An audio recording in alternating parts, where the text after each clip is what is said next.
amis. Comment ça va aujourd'hui? Très bien. Est-ce que tu es prêt pour une autre histoire aujourd'hui? Génial. Est-ce que tu es prêt pour chanter? On compte. 5, 4, 3, 2, 1. C'est l'heure.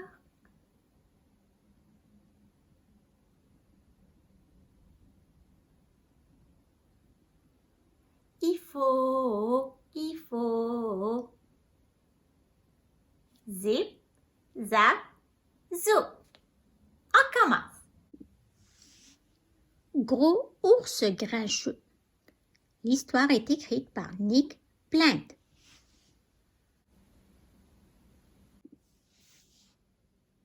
Dans une forêt sombre et touffue, un jour de froid et de pluie, 4 bons amis se trouvent un abri.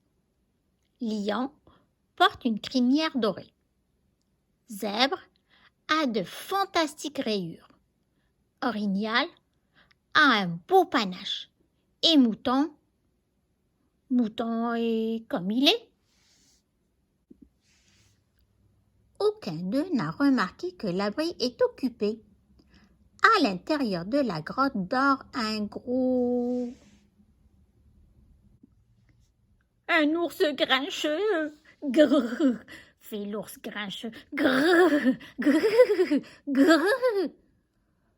L'ours grince des dents, piétine le sol et chasse les intrus. Alors, en ce jour de froid et de pluie, en pleine forêt sombre et touffue, les 4 amis se retrouvent sans abri. « 1 minute !» s'écrie Zèbre en se grattant le menton. « Si on lui rend sa bonne humeur, il va peut-être nous laisser revenir. Si je n'avais pas de rayures, je serais grincheux moi aussi.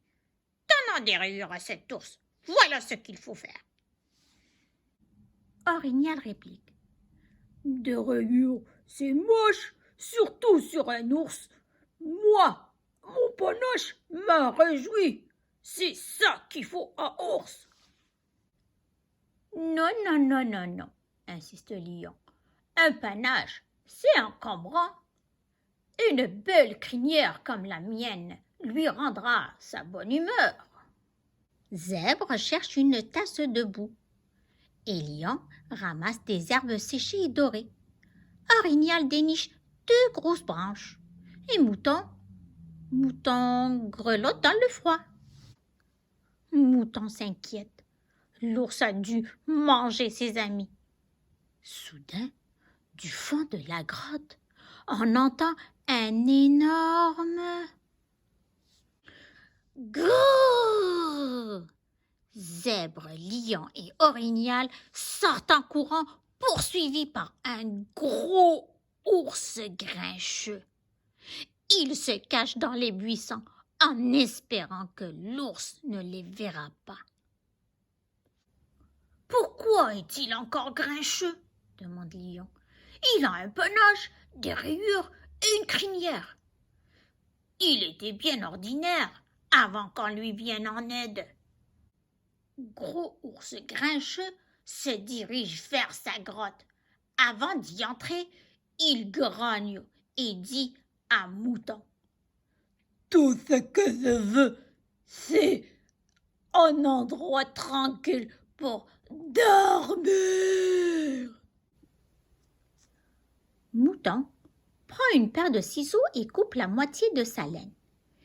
Il en remplit un sac entier. Puis, il rentre dans la grotte sur la pointe de ses sabots. Il dit « Pardon, gros ours, voudrais-tu un oreiller pour reposer ta tête ?» « Merci beaucoup, » répond Gros ours. Et il s'endort aussitôt. Il doit rêver à un mouton bien ordinaire, mais extrêmement gentil. Voilà, l'histoire est terminée. À la prochaine histoire.